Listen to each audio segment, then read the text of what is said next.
Bonjour les amis, vous voyez à côté de moi une réponse, République française, Institut national du cancer. Alors voyons un peu ça. Donc c'est adressé à moi-même, ça a été envoyé le 19 mai. Cher monsieur, je vous remercie de votre engagement dans la lutte contre les cancers. De rien. Je ne doute pas que vous ayez choisi avec soin les projets que votre association souhaite soutenir et les chercheurs qui les portent. Vous n'ignorez pas que des démarches similaires à la vôtre sont très nombreuses, ce qui est une fort bonne chose pour espérer un jour guérir des cancers. Alors, comme nous avons déjà dit de très nombreuses fois, il y a peut-être de très nombreuses démarches, mais est-ce que ces autres démarches sont accompagnées d'une demande d'une personne qui s'est guérie d'un cancer phase 4, phase terminale, prouvé avec un dossier médical de différents pays et de différents hôpitaux? Alors ça, bien sûr, on passe sous silence, autrement il faudrait, qu'est-ce qu'on pourrait répondre? Bien sûr, nous, chaque fois qu'on a écrit, vous vous doutez bien qu'on a insisté sur ce fait. Toutefois, l'Institut national du cancer se doit, pour utiliser au mieux les ressources qui lui sont confiées, de soutenir exclusivement les projets les plus prometteurs, à savoir les projets Big Pharma, chimio, radiothérapie, etc. C'est pourquoi les seules recherches que nous finançons le sont suite à la sélection par des jurys internationaux d'experts dans le cadre d'appels à projets compétitifs visant à sélectionner les projets d'excellence. Aucune autre subvention n'est accordée par souci d'équité, d'indépendance et d'efficience. C'est pourquoi je ne peux que vous engager à solliciter vos partenaires chercheurs pour qu'ils présentent leurs projets.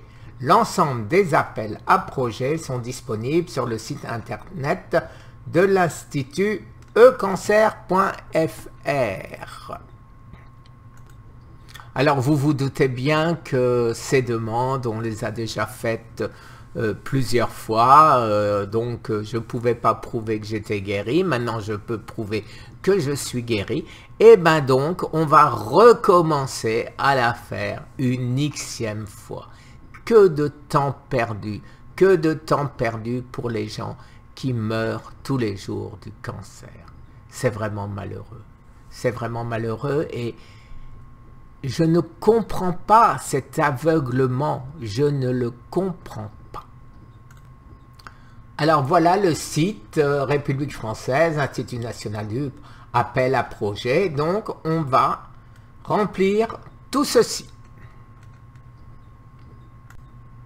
Alors je reviens maintenant à mes petits problèmes, vous voyez à côté de moi, bicarbonate de soude qui combat l'inflammation et c'est bien marqué Reducing Arthritis Related Inflammation. Donc il y a des quantités d'articles de ce type que je suis en train d'étudier pour trouver les sources scientifiques, les amis.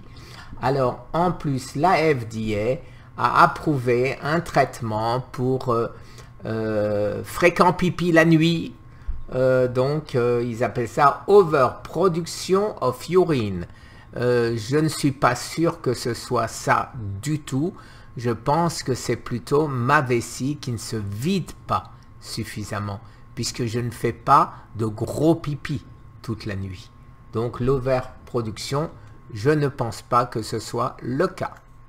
Alors cet après-midi, les amis, à 2h30, j'ai rendez-vous pour faire un IRM de mon bras, pour voir pourquoi j'ai mal. Ça bouge là-dedans, et maintenant c'est remonté un peu sur l'épaule et c'est moins dans le bras.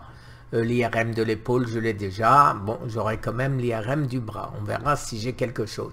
Et je vais avoir mon IRM sur l'aine, donc qui, entre le moment où j'avais mal et le moment où on me fait le IRM, la douleur a quasiment disparu. Je ressens un peu de temps à autre quelque chose, mais pas plus que ça. Voilà les amis, sur ces infos de ce matin. Je reviendrai dès que j'aurai les résultats du IRM et je reviendrai surtout dès que j'aurai le devis définitif et le lancement de notre recherche sur l'enzyme SCOT, sur l'inhibition de l'enzyme SCOT. Merci les amis, au revoir, très bonne journée.